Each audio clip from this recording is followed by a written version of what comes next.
Bismillahirrahmanirrahim. Assalamualaikum warahmatullahi wabarakatuh. Alhamdulillahi rabbil alamin. Wabihi nasta'in ala umuri dunya waddin.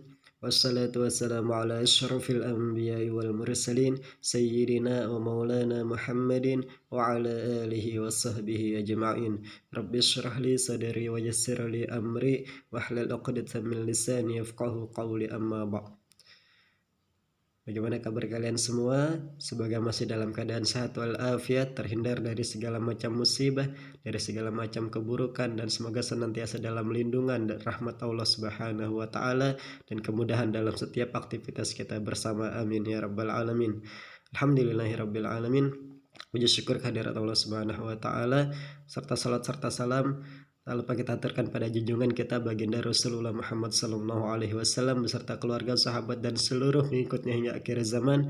Semoga kita pun termasuk umat Rasulullah yang bisa meneladani dan mencintai Rasulullah serta dicintai balik oleh Rasulullah, dan insya Allah akan mendapatkan syafaat dari Rasulullah sallallahu alaihi wasallam di yaumil akhir. Amin ya rabbal alamin. Alhamdulillah, pada kesempatan dalam video ini saya akan melanjutkan materi tentang psikologi dakwah, yang pada kesempatan ini akan mengangkat bab atau tema dengan judul interaksi tauhidiyah. Dan di sini dalam video ini saya menyiapkan mind mapping yang akan membahas tentang interaksi tauhidiyah tersebut. Baik, mari kita mulai saja dari yang awal, pengertian interaksi tauhidiyah. Tauhidiyah, tulisannya tauhidiyah tapi bacanya tauhidiyah karena ada tak marbutah, merupakan pengakuan terhadap eksistensi atau keberadaan Allah Subhanahu wa Ta'ala sebagai Tuhan yang Maha Esa. Secara fitrahnya, manusia memiliki kecenderungan tauhidiyah yang terungkap dari adanya perjanjian antara manusia dengan Tuhan, yang oleh Nurkhalis Majid disebut sebagai perjanjian primordial antara manusia dan Tuhan. Bahkan menurut sebagian filsuf muslim, andaikan saja Allah Subhanahu wa Ta'ala tidak mengutus para rasul sebagai pembawa berita dan juga pemberi peringatan, maka manusia pun akan mampu mengenal Tuhannya, karena tauhid adalah perjanjian yang merupakan fitrah dasar setiap manusia. Akan tetapi, karena rahmat dan kasih sayang Allah Ta'ala, maka Allah tidak ingin membebani fitrah manusia, sehingga Allah Ta'ala mengutus para rasul sebagai pemberi peringatan dan penunjuk kepada jalan yang benar. Terkait perjanjian primordial itu, dalam Al-Quranul Karim dilukiskan dalam Quran Surah Al-A'raf ayat 172 yang berbunyi,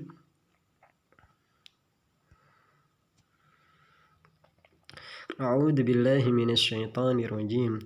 Bismillahirrahmanirrahim. Wa idz akhadha rabbuka min bani adama min zuhurihim dzurriyyatahum wa ashhadahum ala anfusihim alastu bi rabbikum qalu bala shahidna an taqulu yawmal qiyamati inna kunna an hadza ghafilin. Dan ingatlah ketika Tuhanmu mengambil dari anak cucu Adam, dari punggung-punggung mereka, keturunan mereka, dan dimintakan saksi atas mereka. Bukankah aku ini Tuhanmu? Mereka menjawab, benar, kami bersaksi. Demikianlah agar kamu tidak berkata pada hari kiamat, sesungguhnya kami lupa akan hal itu. Baik, disebut perjanjian primordial karena perjanjian itu secara hakiki maupun secara metaforis terjadi pada awal penciptaan manusia atau sebelum manusia itu dilahirkan. Karena adanya perjanjian itu, maka mengakui adanya Tuhan, Rob, Allah Ta'ala, dan hasrat ingin selalu berbakti kepada Allah merupakan sifat dasar atau fitrah manusia. Bahwa Allah sukar dibuktikan secara empiris eksperimental bagi mereka yang belum percaya akan adanya Tuhan. Tidak berarti bahwa Tuhan tidak ada, karena secara naluriah manusia adalah makhluk yang mengakui adanya Tuhan, ingin berhubungan dengan Tuhan, dan ingin mengabdi kepada Tuhan.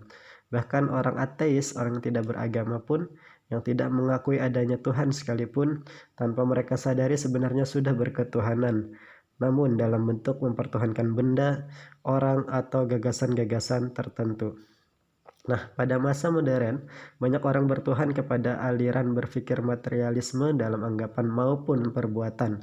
Sadar atau tidak sadar, mereka sudah menyalahgunakan fitrah ilahiyah yang mereka miliki, yang seharusnya fitrah tersebut dapat menunjukkan jalan menuju kepercayaan kepada Tuhan yang bersifat immaterial, bukan materi.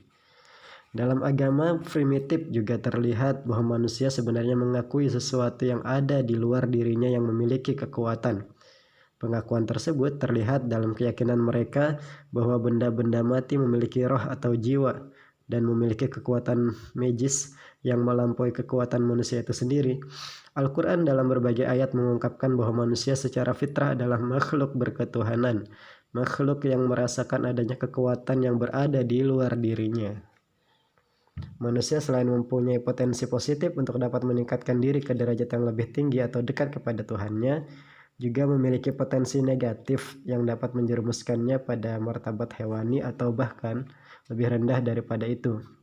Jika manusia mengabaikan, tidak memelihara, tidak mengembangkan, dan juga tidak menggunakan potensi ketuhanan atau fitrahnya yang sebenarnya telah ia miliki sesuai dengan sunnatullah yang berlaku. Bila manusia mengabaikan potensi-potensi positif yang ada dalam dirinya dan menurutkan kecenderungan hewani atau hawa nafsunya, maka lama-kelamaan kecenderungan hewani akan lepas dari kendali akal, dan potensi hewani selanjutnya akan mengendalikan akal dan jiwa manusia tersebut yang termanifestasi melalui perbuatan-perbuatan negatif destruktif.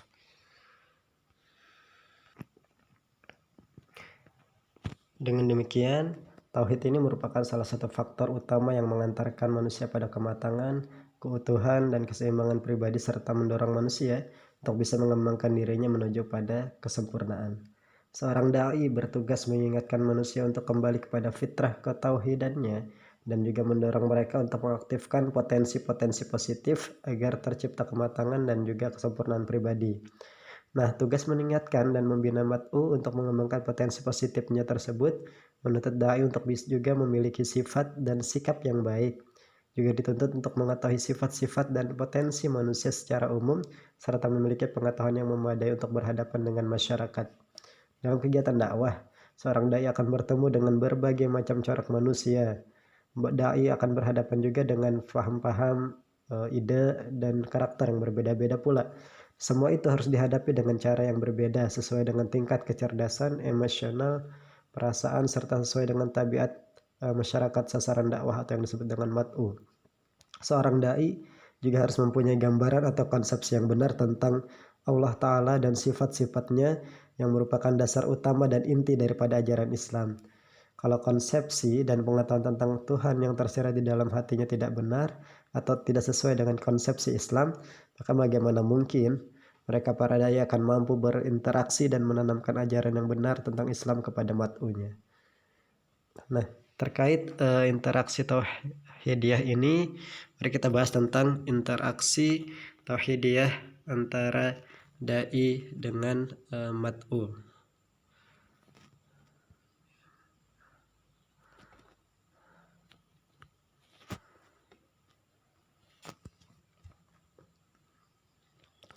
Mengesahkan Allah atau disebut tauhid dan menolak penyekutuan atau disebut syirik terhadap Allah Subhanahu wa Ta'ala merupakan doktrin terpenting yang mendominasi pemahaman-pemahaman dan ajaran-ajaran samawi.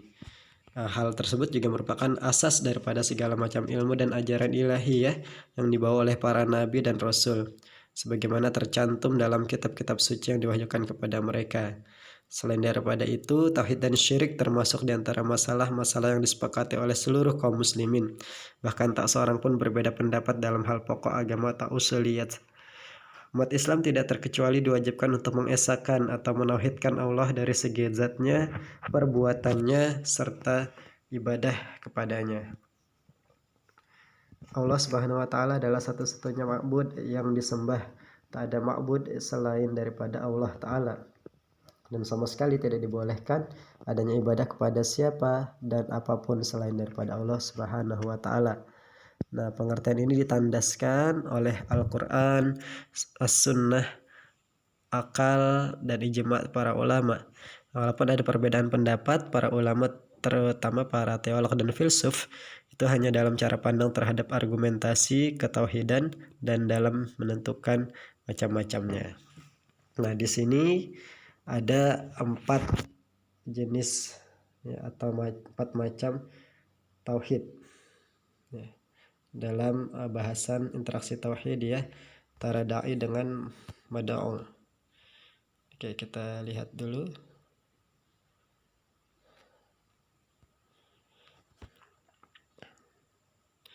Oke, di sini ada tauhid rububiyah, ada tauhid khaliqiyah atau khaliqiyah, ada tauhid uluhiyah, dan tauhid zat dan sifat. Oke, kita akan bahas satu persatu. Nah, tauhid rububiyah. Istilah rububiyah berasal dari kata rob yang dapat berarti memelihara, mengelola, memperbaiki, mengumpulkan, dan memimpin. Secara istilah, tauhid rububiyah adalah meyakini bahwa Allah Subhanahu wa taala adalah sang pencipta, sang pengatur, sang pemberi rezeki, dan sang pengelola atau mudabbir bagi alam semesta.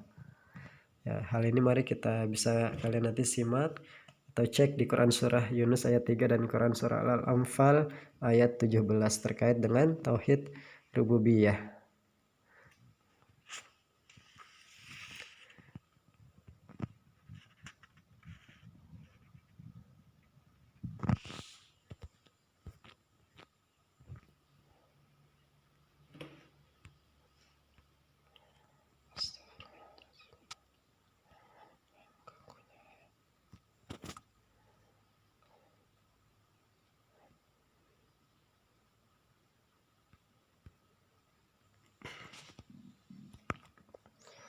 Perlu kita sadari bersama bahwa perbuatan seorang manusia atau seorang hamba pada hakikatnya juga merupakan perbuatan Allah Ta'ala juga. Bahkan pengaitan dan penisbahan perbuatan itu kepada Allah dapat dikatakan jauh lebih kuat daripada pengaitan dan penisbahannya kepada si hamba. Sedemikian kuatnya sehingga lebih tepat apabila hal itu disebut saja sebagai perbuatan Allah Ta'ala semata. Namun betapapun kuatnya penisbahan perbuatan kepada Allah, hal tersebut tidak menyebabkan Allah dapat disebut sebagai bertanggung jawab atas perbuatan para hambanya. Memang benar bahwa gejala tersebut pada mulanya berkaitan dengan Allah dan timbul pula dari Allah. Namun mengingat bahwa bagian akhir dari penyebabnya yang sempurna bergantung pada kemauan dan kehendak manusia, sehingga seandainya tidak ada kemauan dan kehendak tersebut, maka gejala itu tidak terwujud. Maka wajar bahwa manusialah yang akan dianggap bertanggung jawab atas perbuatannya.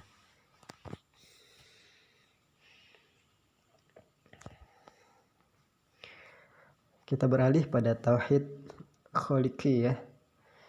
Tauhid khaliqiyah atau tauhid dalam penciptaan ialah tidak adanya pencipta yang sebenarnya dalam wujud alam semesta ini selain Allah Ta'ala, dan tidak ada pelaku yang bertindak sendiri dan merdeka sepenuhnya selain daripada Allah Ta'ala.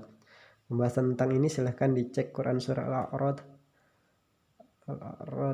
ayat 16 dan Az-Zumar ayat 62. Nah, segala sesuatu di alam raya ini, baik yang berupa bintang-bintang, bumi, gunung, lautan logam, awan, guruh, petir, tumbuhan, pepohonan, manusia, hewan, malaikat, jin, atau segala sesuatu lainnya yang biasa disebut sebagai pelaku atau penyebab, pada hakikatnya adalah benda-benda atau maujudat yang tidak dapat bertindak sendiri secara sempurna dan tidak memiliki pengaruh yang mandiri sepenuhnya. Segala pengaruh yang dinisbahkan kepada maujudat itu tidaklah berasal dari zatnya sendiri secara merdeka dan mandiri, namun semua pengaruh itu bermuara pada Allah Ta'ala. Maka dengan demikian, segala sebab dan akibat, kendati pun adanya keterkaitan antara keduanya, dalam makhluk atau hasil ciptaan Allah, kepadanya lah bermuara segala kausalitas, dan kepada Allah Ta'ala pula lah bermuara segala sebab. Dialah Allah Ta'ala yang melimpahkan semua itu kepada segala benda, dan Allah Ta'ala pula yang mencabut semua jika diinginkan oleh Allah Ta'ala.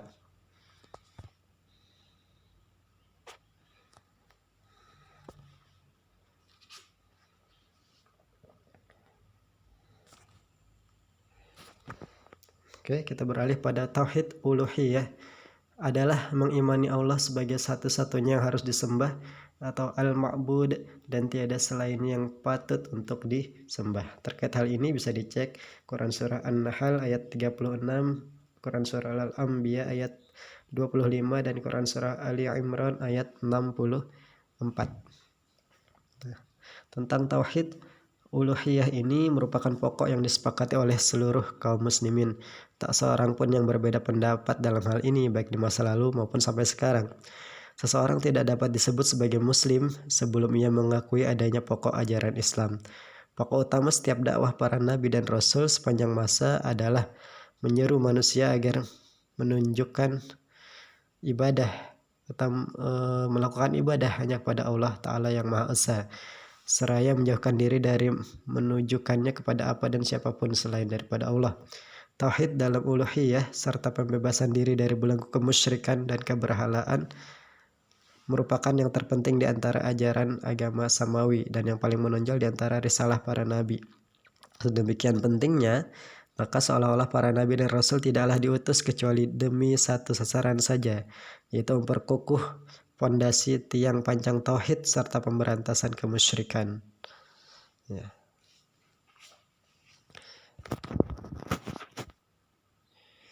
Oke, tauhid yang keempat, tauhid zat dan sifat.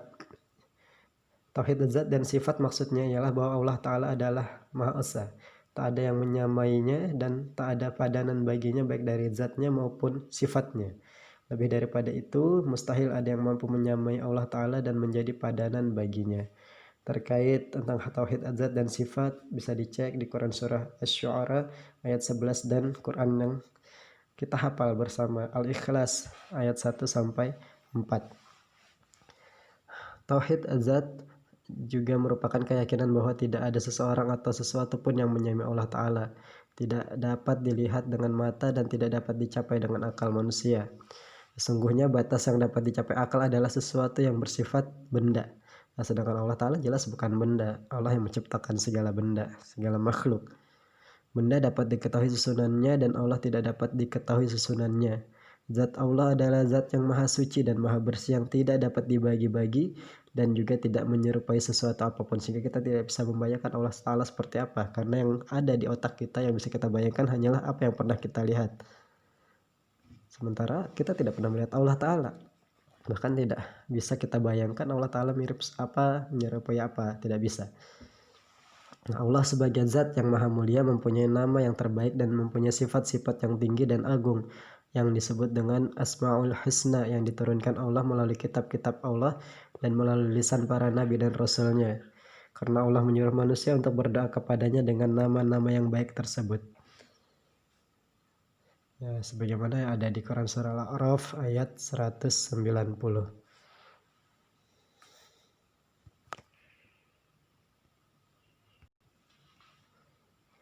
Baik, kita lanjutkan.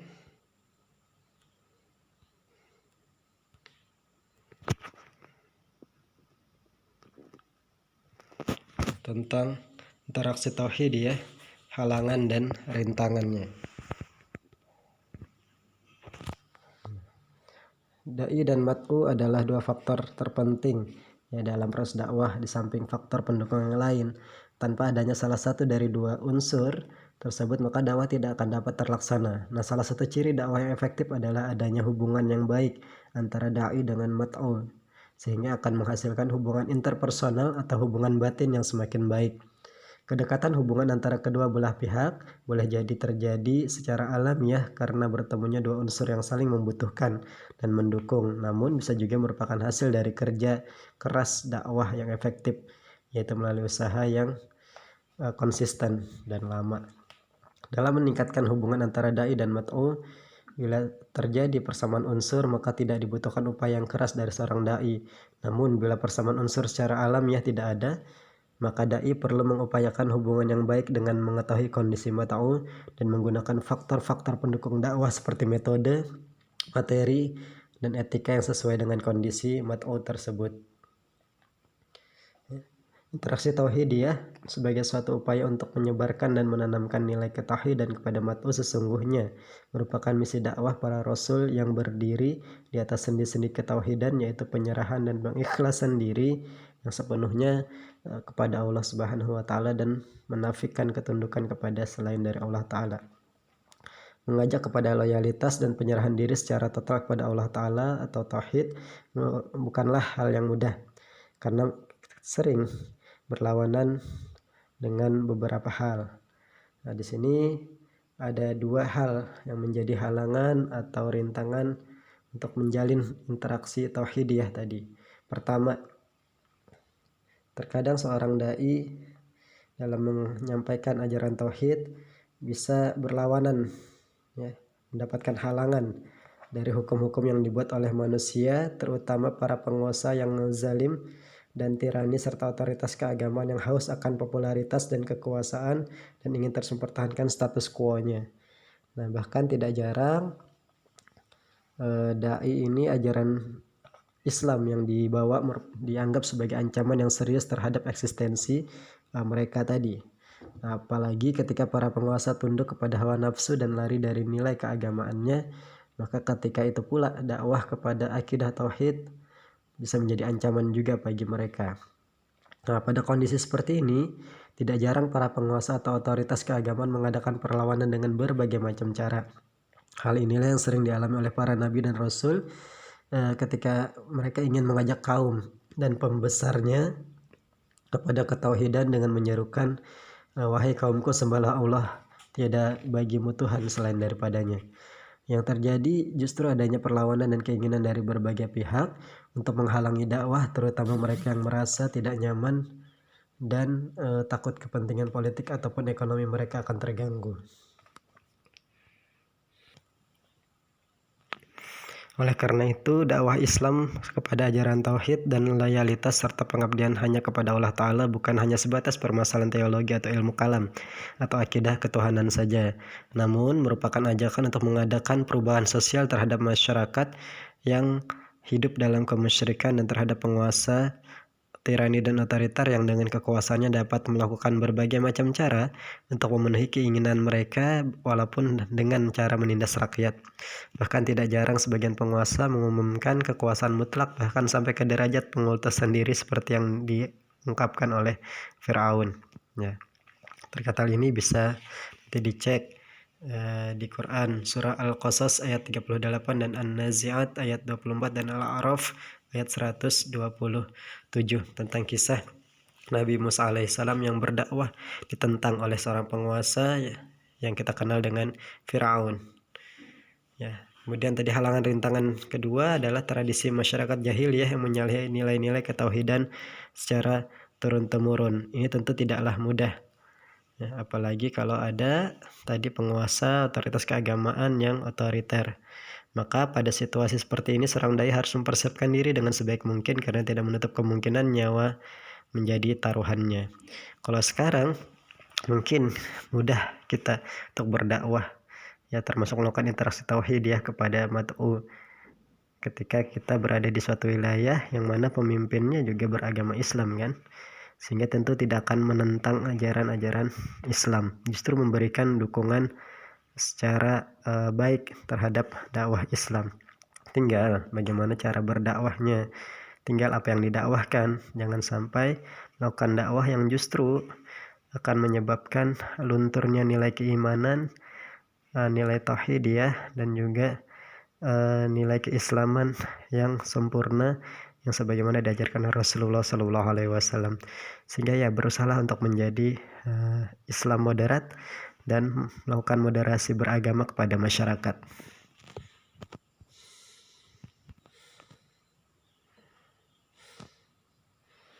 Baik, kita lanjutkan pada subtema atau subbahasan selanjutnya tentang keteladanan atau uswah dalam proses dakwah. Oke, setiap manusia ini diwarnai oleh lingkungannya. Ya. Ketika seorang bayi manusia itu lahir, dia tidak memiliki pengetahuan apapun Maka melalui interaksinya dengan ayah ibunya dan keluarganya, maka ia pun akhirnya memperoleh pengetahuan-pengetahuan dasar. Nah, pada fase-fase pertumbuhan selanjutnya ia banyak bergantung dari apa yang didengar dan dilihatnya, yang pada proses selanjutnya akan memengaruhi kepribadiannya. Allah Subhanahu wa Ta'ala telah menganugerahkan kepada manusia media dan sarana untuk mendapatkan pengetahuan berupa panca indera dan akalnya.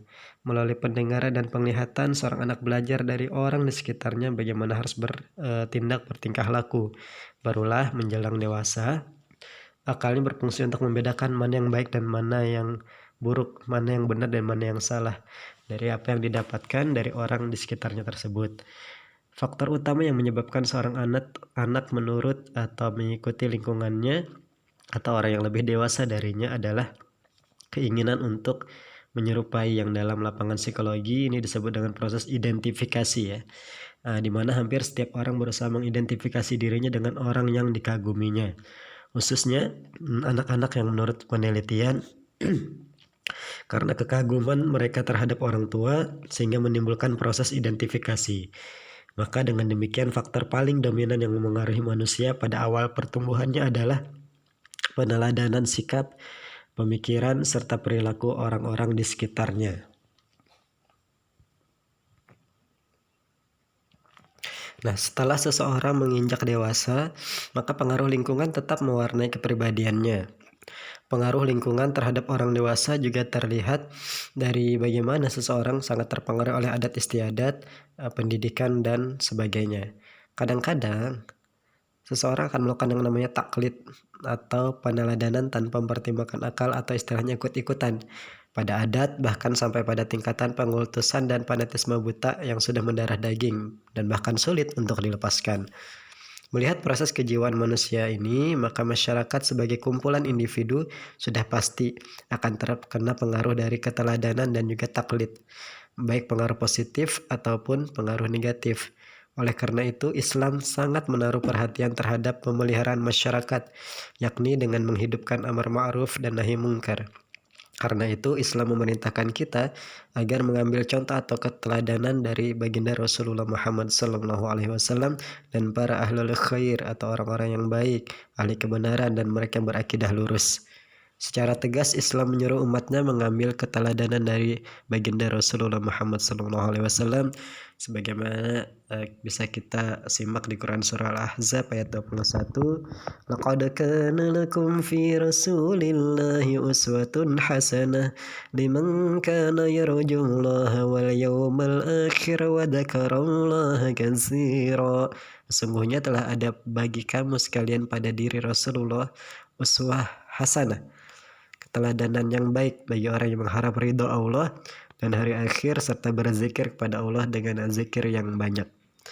Rasulullah adalah orang pertama yang merealisasikan ajaran Islam, agama Islam dengan menjadi agama yang besar. Hal ini dilakukan oleh Rasulullah dengan pengawasan dan bimbingan Allah melalui perantaraan para malaikat. Maka tak ada seorang pun yang lebih mengerti dan lebih memahami agama Islam selain Rasulullah. Maka dialah yang pantas diikuti dan diteladani oleh siapa saja mengharap ridho Allah dan beriman kepada hari akhirat, serta siapa saja ingin menerapkan Islam dengan sebenar-benarnya. Ya, banyak ayat dan hadis yang berbicara tentang hal tersebut. Bahkan di Quran surah An-Nisa 80 dikatakan bahwa barang siapa menaati Rasul berarti ia menaati Allah Subhanahu wa Ta'ala. Akhlak yang mulia merupakan sesuatu yang mutlak dimiliki oleh dai dalam mengemban misi menyeru manusia kepada jalan Allah Ta'ala. Urgensi akhlak yang mulia bagi seorang juru dakwah atau dai adalah bahwa sebelum seorang dai menyampaikan materi dakwah, maka pandangan mat'u tertuju pada apa yang dilihat dan didengar dari sifat dan karakter pribadi dari dai. Nah, begitu juga dalam interaksi dai dan mat'u, faktor keperbedaan dai sangat berpengaruh, bahkan menentukan berhasil tidaknya materi dakwah yang akan disampaikan. Ketika seorang dai terjun ke bidang dakwah, hakikatnya dai tersebut menjadi milik masyarakat dalam arti yang luas. maka dai tidak bisa bersikap semaunya, karena secara spontan gerak-gerik sikapnya dalam hidup pribadinya bukan saja diperhatikan, namun juga kadang bisa dijadikan bahan perbandingan dengan apa yang dianjurkan dan dilarang olehnya sendiri. Nah, bahkan sikap dan gerak-gerik tersebut akan ditiru oleh mat'u. Apa yang dilihat atau didengar orang dari hidup pribadi dai dapat menambah kekuatan daya tarik sebagai seorang pembawa atau juru dakwah, dan juga bisa menumbuhkan wibawa seorang dai. Dan di samping dapat juga menurunkan bahkan menghilangkan daya tarik tersebut. Ya, tergantung dari sikap kepribadian dai-nya. Karena mat'u melihat para dai dan apa yang mereka dakwahkan, mereka tidak akan memisahkan antara dakwah dengan dai-nya, sebagaimana tidak terpisah antara rasul dengan risalahnya. Terkaitan keduanya ibarat ruh dan jasad. Bila seorang dai bersifat tidak konsisten, maka penerima dakwah juga akan melihatnya sebagai sosok yang kontroversial, sosok yang perkataannya kadang bertentangan dengan apa yang diperbuat, sehingga dapat mengurangi nilai dan keberhasilan dakwahnya. Oke, dalam beberapa penelitian dalam bidang psikologi sosial menemukan bahwa manusia sebenarnya memiliki kecenderungan untuk mencontoh. Ya, Al-Quran sendiri berkali-kali menuturkan sikap sekelompok orang yang tidak mau mengikuti ajaran para nabi karena mereka sudah merasa cukup dengan mencontoh dan juga mengikuti tradisi dan jejak nenek moyang mereka. Berkali-kali Allah Ta'ala mengutus para nabi untuk mengubah perilaku masyarakat dari menyembah pada selain Allah menjadi hanya menyembah Allah Ta'ala. Dan tidak selamanya para nabi itu dibarengi juga dengan kitab suci. Sementara Allah tidak pernah menurunkan kitab suci kecuali mesti dibarengi dengan mengutus nabi yang menerjemahkan kandungan kitab suci tersebut ke dalam kehidupan sehari-hari. Hal ini membuktikan bahwa kitab suci saja tanpa dibarengi sosok manusia yang memberi contoh dan teladan tidak dapat mengubah perilaku masyarakat, karena keteladanan mengubah pandangan dakwah dari teori kepada realita yang dapat disaksikan dan dirasakan, serta dari perkataan menuju kepada pelaksanaan. Keteladanan merupakan dakwah yang disertai dalil dan bukti nyata bahwa apa yang didakwahkan itu dapat dipraktekkan. Oleh karena itu, peranan uswah atau sang pemberi teladan sangatlah dominan dalam menentukan keberhasilan dakwah.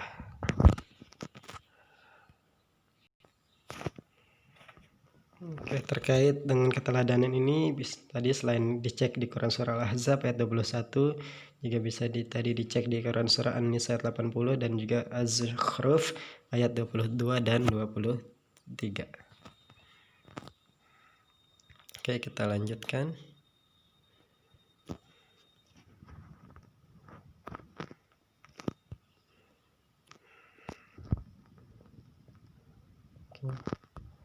Tentang pendapat dan sikap dai terhadap mad'u.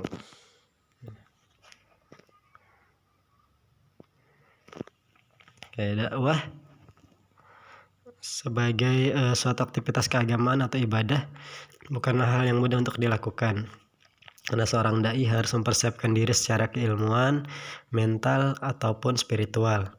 Seorang dai juga harus berlandaskan segala usahanya dalam mengajak seseorang kepada kebenaran dengan keikhlasan, dalam arti bahwa apa yang ia lakukan hanya semata-mata mencari ridha Allah Ta'ala sebagai panggilan agama dan kewajiban yang harus diemban oleh setiap mukmin untuk berdakwah.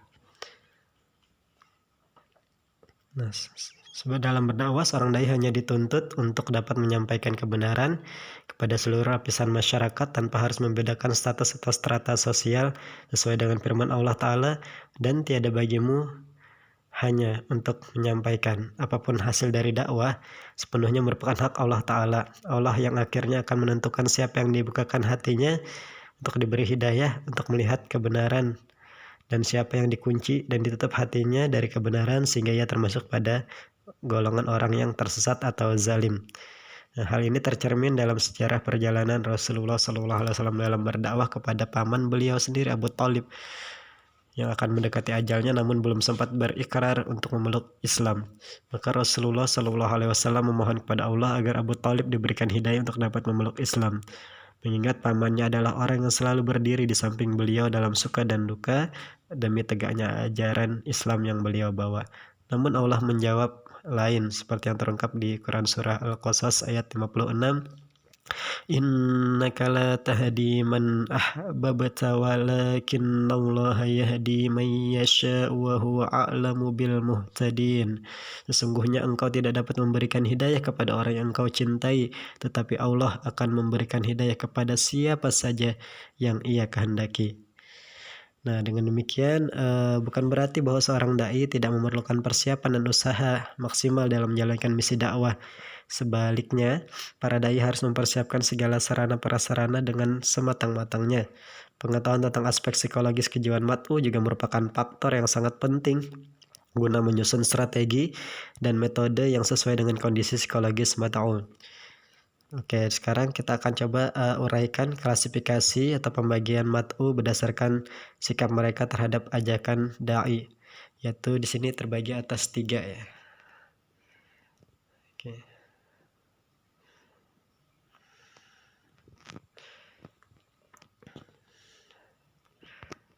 Ada mad'u mukmin dan ada dai mat'u kafir dan juga ada mat'u munafik. Ntar kita lihat.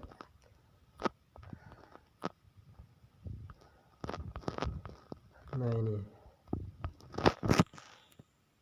Oke, kita akan bahas satu persatu. Mulai dari mat'u mukmin dulu ya.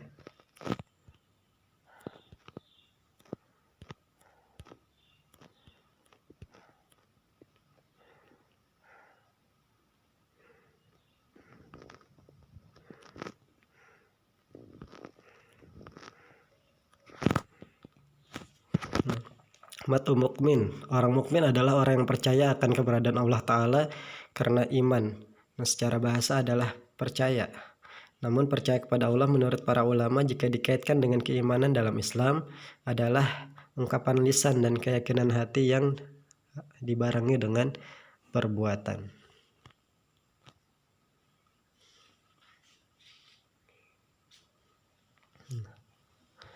Menurut Utsman Najati, dalam Al-Quran Allah banyak menguraikan tingkah laku orang-orang mukmin, baik sebagai individu atau sebagai bagian dari komunitas tertentu. Di antara sifat tersebut ada 9 ya.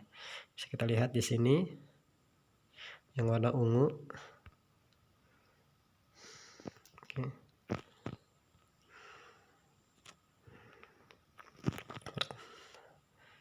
Oke. Pertama berkenaan dengan ibadah. Berkenaan dengan akidah dulu ya.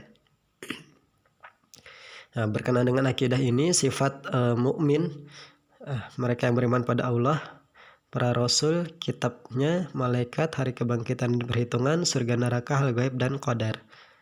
Ya. Jadi kalau orang mukmin jelas secara akidah mereka percaya pada Allah, rasul, kitab, malaikat dan lain sebagainya. Nah, selanjutnya berkenaan dengan ibadah. Orang mukmin mereka akan menyembah Allah, melaksanakan kewajiban-kewajibannya atau rukun Islam, selalu mengikuti atau mengingat Allah Ta'ala, mohon ampun pada Allah Ta'ala dan lain sebagainya untuk menunjukkan keimanannya pada Allah Ta'ala dengan bentuk ibadah baik, ibadah mahdhah ya, tentunya yang kita maksud di sini. Selanjutnya nanti kita lanjut ke ibadah ghairu mahdhah ya. Ya, termasuk di sini yang berkenaan dengan hubungan sosial.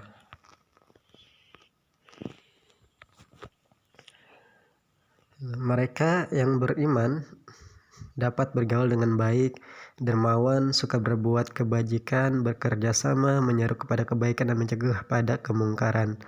Kemudian juga bisa memaafkan dan menghindari diri dari hal-hal yang tidak bermanfaat. Selanjutnya yang berkenaan dengan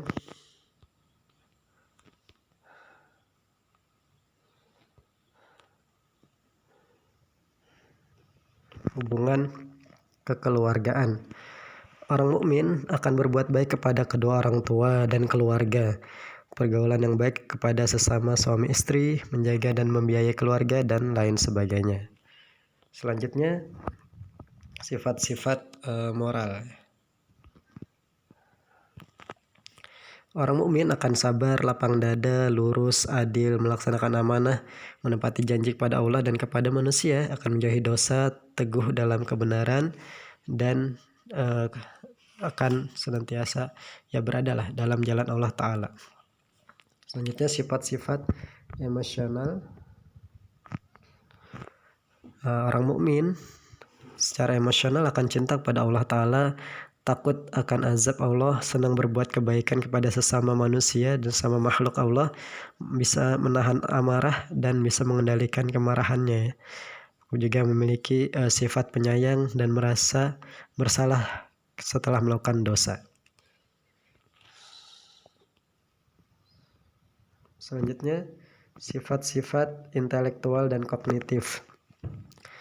Orang mukmin akan memikirkan ciptaan Allah, menuntut ilmu, tidak mengikuti sesuatu yang masih merupakan dugaan, akan teliti dalam meneliti suatu realitas.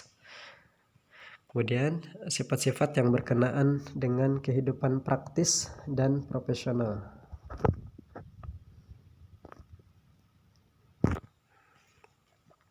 Di mana orang mukmin akan tulus dalam bekerja dan menyempurnakan pekerjaannya, berusaha dengan giat dalam upaya memperoleh rezeki.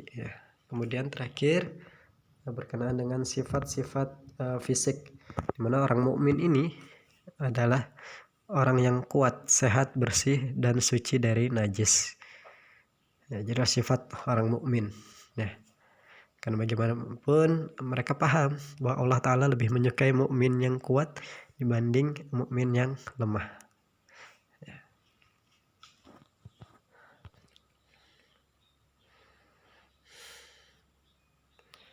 Baik, kita akan lanjutkan kepada klasifikasi mat'u yang berikutnya. Tadi mukmin, sekarang ke mat'u yang kafir dulu ya. Oke.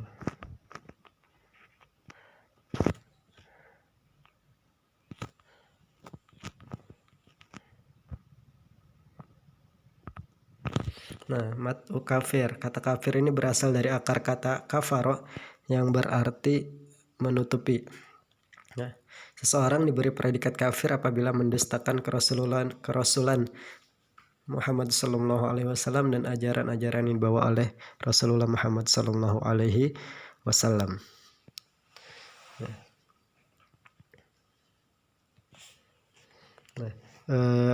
Mat'u yang kafir atau orang kafir pada umumnya memiliki sifat-sifat. Di sini ada 7 sifat. Oke.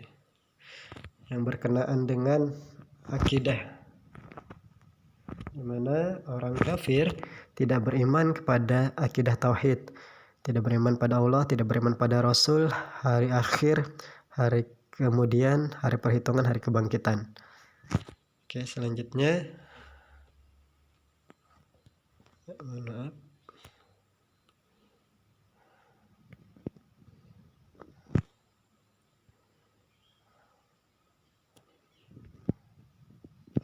sifat yang berkenaan dengan ibadah, di mana orang kafir tentu secara ibadah akan menyembah kepada selain Allah, baik itu kepada berhala, benda, dan lain sebagainya. Kemudian sifat-sifat yang berkenaan dengan hubungan sosial, di mana seorang kafir secara sosial biasanya adalah orang yang zalim, suka memusuhi orang-orang beriman, suka menghina orang yang beriman, suka mengajak kepada kemungkaran dan melarang orang untuk berbuat kebaikan.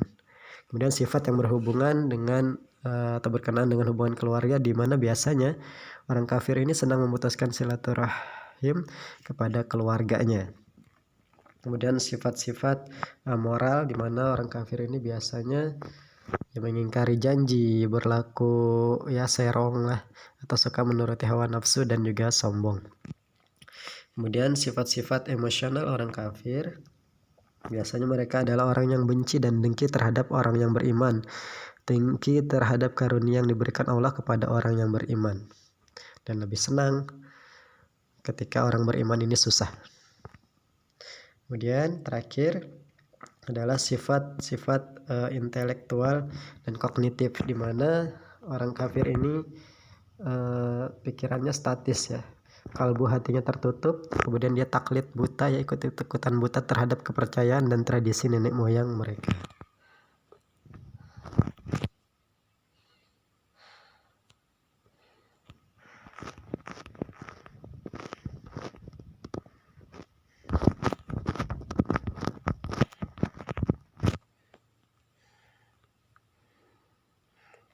Oke, ini terakhir tentang mat'ul munafik.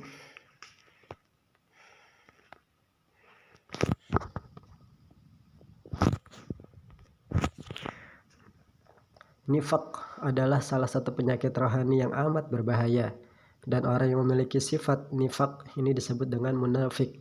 Asal makna nifaq ialah menampilkan yang baik, sedangkan hatinya tidaklah demikian. Secara istilah, orang munafik ialah orang yang menyembunyikan kekufuran dalam hatinya, namun menyatakan iman dengan lidahnya, alias orang yang suka berpura-pura, atau kita sebut lain di mulut, lain pula di hati. Ya. Nah, orang-orang munafik ini merupakan kelompok manusia yang mempunyai kepribadian yang lemah, peragu, dan tidak mempunyai sifat yang tegas, sikap yang tegas dalam masalah keimanannya. Maka sifat-sifat yang menjadi ciri khas mereka dikemukakan dalam Al-Quran sebagai berikut ya. Ada 6. Ya. Oke. Sifat-sifat yang berkenaan dengan akidah, di mana orang munafik mereka tidak mempunyai sikap yang tegas terhadap akidah atau keimanannya. Oke. Kemudian sifat-sifat yang berkenaan dengan ibadah, di mana mereka melaksanakan ibadah karena hanya ingin dipuji atau riya, bukan karena menerima sepenuhnya kewajiban dan ajaran Islam. Kemudian sifat-sifat yang berkenaan dengan hubungan sosial.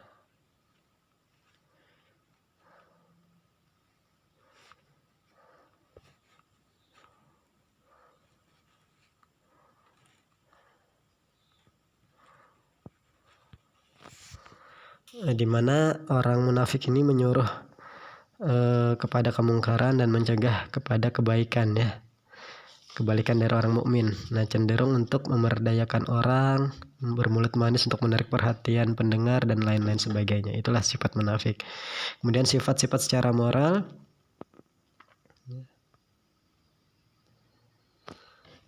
Orang munafik ini kurang percaya kepada diri sendiri, suka mengingkari janji, tindakannya didasarkan pada pamrih ya. Kemudian penakut, pembohong, kikir, hedonis, dan suka menuruti hawa nafsunya. Kemudian sifat-sifat emosional orang munafik, mereka itu penakut ya, takut pada orang-orang yang beriman ataupun orang-orang musyrik. Mereka takut mati sehingga mereka tidak mau ikut berperang bersama kaum muslim, tapi mereka juga dengki dan membenci kaum muslim. Kemudian sifat-sifat intelektual dan kognitif orang munafik ini, mereka adalah orang yang peragu, tidak mampu mengambil suatu keputusan dan ketetapan, tidak mampu berpikir secara benar. Oleh karena itu Al-Quran melukiskan mereka sebagai orang-orang yang tertutup hatinya. Nah, berbagai sifat orang-orang munafik yang dikemukakan Al-Quran memberikan gambaran yang jelas tentang kepribadian seorang munafik. Gambaran kepribadian orang munafik yang dikemukakan dalam Al-Quran merupakan gambaran yang teliti, hidup dan benar-benar sesuai dengan pola manusia tertentu yang terdapat dalam semua masyarakat dengan sifat serta ciri khas mereka. Nah, tentu cara menghadapi orang munafik adalah dengan tidak menjadikan orang munafik sebagai pelindung, penolong, dan pemimpin, kemudian bersikap tegas dan memerangi mereka. Waspada dan tidak mudah tergoda dengan ajakan mereka, karena orang munafik ini suka berolok-olok dan menertawakan orang yang mendapat petunjuk Allah Ta'ala. Nah, klasifikasi manusia dalam berbagai pola kepribadian tersebut, yang tadi 3 jenis mat'u, merupakan upaya untuk menjelaskan tentang manusia dan menginterpretasikan, menerjemahkan tingkah laku mereka. Apabila dikatakan bahwa seseorang termasuk dalam suatu pola tertentu, maka dengan mudah pribadi orang tersebut dapat diuraikan dan tingkah lakunya dapat diinterpretasikan. Maka dapat diperkirakan bentuk tingkah laku tertentu yang mungkin timbul darinya dalam situasi tertentu. Seluruh klasifikasi manusia berdasarkan reaksi mereka dalam menerima seruan dakwah di atas tadi, yang 3 jenis mat'u, harus dihadapi dengan sabar dan tawakal oleh para da'i. Para dai hanya berkewajiban menyampaikan apa yang telah ditetapkan Allah Ta'ala, sedangkan reaksi mat'u bukanlah merupakan tanggung jawab dai. Mereka mau menerima atau mengingkari seruan dakwah sepenuhnya merupakan ketetapan Allah merupakan tanggung jawab daripada mat'u tadi sendiri di hadapan Allah Subhanahu wa Ta'ala. Baik, sekian yang dapat saya sampaikan. Saya menyadari banyak kekurangan dalam video pembelajaran ini, namun semoga bisa bermanfaat. Semoga tidak puas dengan apa yang saya sampaikan, sehingga kalian bisa terus menggali ilmu dari berbagai macam sumber lainnya. Ada banyak referensi tentang interaksi tauhidiyah, ya. Bagaimana interaksi tauhidiyah antara dai dan mat'u, kemudian bagaimana rintangannya, kemudian bagaimana keteladanannya. Di sini kemudian berbagai klasifikasi tentang mat'u. Oke, semoga ada manfaatnya. Tetap semangat untuk belajar, termasuk mempelajari psikologi dakwah dengan berbagai sub-bahasannya. Sekian yang dapat saya sampaikan. Kurang lebihnya mohon dimaafkan atas segala kekurangan dan keterbatasan serta kekhilafan. Sampai berjumpa di lain kesempatan. Akhirul kalam, billahi taufiq wal hidayah. Wallahul muwaffiq ila aqwamit thoriq. Wassalamualaikum warahmatullahi wabarakatuh. Sukses untuk kalian semua.